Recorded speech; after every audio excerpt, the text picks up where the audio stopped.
Every country across the world has a date on its calendar where it looks back and remembers those who have sacrificed it all in the name of that country. In America, they have Memorial Day, and in Australia, we have Anzac Day. Anzac stands for the Australian and New Zealand Army Corps. Now, the Anzacs landed in Turkey at a place called Gallipoli 110 years ago yesterday. Now, ladies and gentlemen, this is a very emotionally charged day for a lot of people. Because not only do we remember the men that passed away 110 years ago, this day is for all soldiers, all service people who've served this country over the years, including the Vietnam War, the Korean War, the Second World War, the First World War, even all the way back to the Second Boer War. And the way we remember them is by holding what is known as a dawn service, where at the rising of the sun, we remember those who gave their all. And we're talking about people who not just died on the battlefield, but then returned and suffered from the effects of war and passed away many years later. Unfortunately, this year's Anzac Day services were marred over a really upsetting argument that took place on the stage between a person who was invited to be there and people in the crowd who started shouting and jeering and really turned it into a really distasteful affair. Now, I know a lot of people perhaps agree with what was being shouted, but Anzac Day and these memorial services are like a funeral. And I don't care if you disagree with what is being said at a funeral or at a wedding or something like that. You don't yell out. That's not how one operates. If you disagree with the ideas being spoken about, you defeat them with better ideas. It's free speech to have these opinions, absolutely. But it is not the correct way to operate, to yell out at such an event. Now, I'm going to show you the video. I'm going to go through it. And I want you, even if you disagree with me, to hear me out.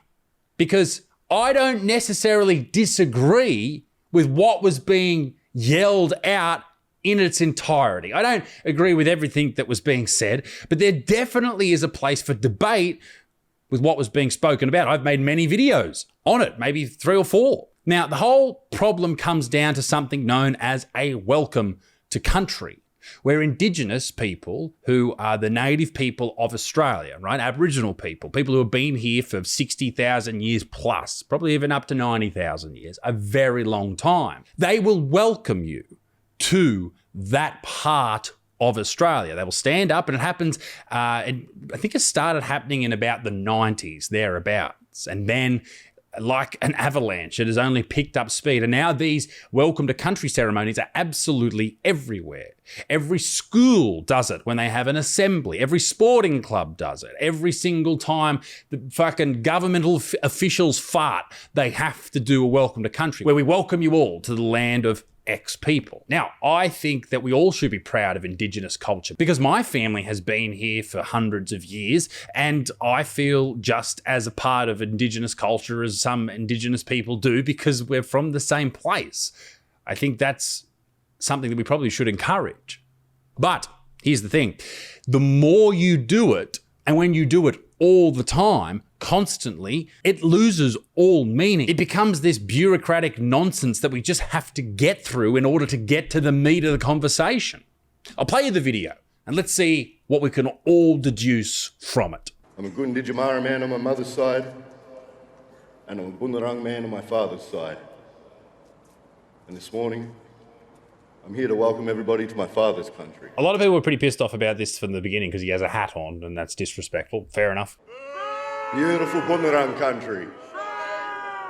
But before we do that, we pay our acknowledgements and we pay our respects. See, I think his wording there is, it's almost a little bit divisive, right? And I mean that in a respectful way. And that is his father, his great-grandfather, or whoever he's referring to there. That is his country. That is the land of his particular people. And I think that is a good thing. I think it's good that we know all this. We know this history. But when you say that with such it almost was like, oh, this is my land and you are on it. Brother, that's not your land, okay? It never was your land. It is all of our lands. Okay, and back even back go back 1,000 years when there's no white fellas here. All right, that is land shared by all of your people, and it is still the same thing today. No one owns Australia. Okay, you don't need to welcome anyone to this country. Everyone is welcome here, and particularly you don't welcome people who already live here, who were born here. I think that is what everyone's issue with it is. But of course, when he says country, he doesn't mean an actual country. He means country as in it's confusing, right? Which is why I don't know why they chose that terminology, welcome to country. When Aboriginal people refer to country, they're talking about the bush, the lands, the area. They're not talking about a physical country like Australia or America, whatever. They're talking about the land surrounding it. So I think that's a confusing way to put it anyway. But let's move on. We pay our respects to all of my ancestors. We pay our respects to all of my elders. Why are we doing this? I know, don't get me wrong. I think we should pay respects to everyone who came before us, and particularly people who sacrificed a lot. And that is what we are doing on Anzac Day, dude. That is what we are supposed to be doing. On Anzac Day, we should be recognising the people who gave their all. We're talking about World War I. We're talking about, 110 years ago, 1915-ish, 1914 to 1919, was it? 1915 to 1919? You were talking 110 years ago, but we're talking about people who went to war who were 17, 16 years old. Like at the youngest, obviously. There's some probably a little bit younger, but my point being, these are young kids, young men who went to war, lost their lives. They thought they were going on an amazing adventure, and they just got fucking annihilated because the British sent them to some fucked up fucking landing. Anyway, I'm getting too deep into it here, but maybe this isn't the time for a welcome to country, and particularly saying it with such what feels like a little bit of vitriol, a little bit of fucking hate in your heart there, brother. I'm saying that because I don't know. And maybe he starts to say it with a little bit more shittiness in his voice because he is getting booed. And it's important that we do get to who was booing him in a second. But yeah, I don't know. We'll go on a little bit further. Like, this goes for 5 minutes. We're not going to watch the whole thing, but just to understand everything about it, let's continue. But do we need these? What Aboriginal people think, I think that's important. But I also think what is very important here is this. There are so many stories that I haven't heard, that you haven't heard, about Indigenous people who fought in World War I, who fought in World War II, who fought throughout the years for this country, for their country. Why don't we hear about that? Why is he not up there telling a story about that? Because there's reality to these stories too. These Aboriginal people, particularly in World War I, they were treated like shit before they left and upon their return. Why don't we hear those stories? Why are we welcoming people who live here, who are born here, who have been here for generations upon generations, whose country it is just as much as any Indigenous person? Why are we welcoming them when we should be talking about the amazing sacrifice that many Aboriginal people have given to this country by fighting for it, fighting for a country who treated them, fighting for a government, not a country, who treated them like shit? And we pay respects to all of my community members, past, present, so it gets drowned out by applause. and emerging. This is in Melbourne, so they would applaud fucking anything. The left-leaning woke people in Melbourne are the most painful human beings to ever live, okay?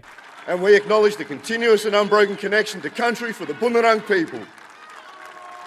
We also pay our acknowledgements and respects to all traditional custodians of Australia, Aboriginal and Torres Strait Islander, who work, rest, live or play on Bunurong country. We acknowledge their continuous and unbroken connection to country for all of their people. I don't know. I see Welcome to Countries as important for Indigenous events. I think that's absolutely, completely normal. I just think they are overdone. And when you do something constantly and consistently, it's like the Australian national anthem. Like when you're at school and they play that and you're like, oh, here we go again. That's where Welcome to Countries have gotten to. And that's only because it is just fucking written into the government's contract with themselves. They have to have it. If they don't have it, everyone's going to fucking panic. So who was yelling out? Well, apparently they were rhymes with Yahtzee, neo-Yahtzees. Boo Welcome to Country address at Melbourne Anzac Day dawn service. So there were about 50,000 people there, and it was a very small group of people. But this has been a massive argument across Australia over the past couple of days since it happened. People are angry. It's like this civil war of ideas has come together, and everyone's fucking pissed off and angry. And I think it's important to go and have a look at who was actually yelling out, because as I said, even if you disagree with Welcome to Countries, or even if you agree with Welcome to Countries, the fact that we are booing and cheering or jeering or yelling at a memorial service is fucking stupid, mate. There is a time and a place to get your ideas out. There is the internet. Put it out there. So there is video footage of some veterans who were arguing the point that we don't want Welcome to Countries at these. And that is a fucking very valid point and a valid argument and part of the debate that should happen. But the yelling out is obviously the issue that everyone has with it. Police were later seen escorting prominent neo-Yahtzee Jacob Herzand away from the scene. Now, is he a neo-Yahtzee? I think he actually is. I don't know. But he was found guilty of performing an illegal salute in public and was sentenced to 1 month behind bars. I still think that is ridiculous that you can be sentenced to jail, locked in a cage for making a hand symbol. As much as I disagree with it and think that those people are horrific people and dumb people, I still don't think you should go to jail for it. The ABC understands a group of far-right extremists were present at the shrine, and that's the word they love throwing out there is far-right extremists. I think this dude maybe was the far-right extremist, whether or not everyone who disagrees, and this is probably what the whole thing is, right? That the media will beat this up to. Anyone who now disagrees with a Welcome to Country is now a far-right extremist, which is crazy. This is from the Prime Minister who's about to be re-elected, it looks like. The disruption of Anzac Day is beyond contempt, and the people responsible must face the full force of the law. What? Why in the world would you go to jail? In a statement, Victoria Police confirmed a 26-year-old man from Kensington was being investigated over the heckling. Investigated? For what? Why was he led away? Mate, this is the Western world. We should have our freedoms protected. He did something fucked up, yelling out, carrying on like a dickhead at a fucking memorial service. But you should be able to do that. You should be able to do that anywhere, particularly in a public place. Maybe you should have been kicked out. Said, fuck off, mate. Pull your fucking head in. Kick him out, whatever. Don't take him to jail. Well, he didn't break what law did he break? There shouldn't be laws like that. And the Prime Minister shouldn't be saying he should face the full force of the law. This should be a free country. I know that we don't have freedom of speech in our constitution. We should. It's implied, but what does fucking implied mean? Means fuck all, doesn't it? Police are aware of a small group of people disturbing the dawn service. Mate, this is the crazy thing. We should have a conversation about whether or not we want Welcome to Countries, but that during a dawn service is not the time to do that. Ladies and gentlemen, let me know what you think in the comment section down below. Be a good motherfucker. Peace in the Middle East with Extinks. Tout au revoir. Bye-bye.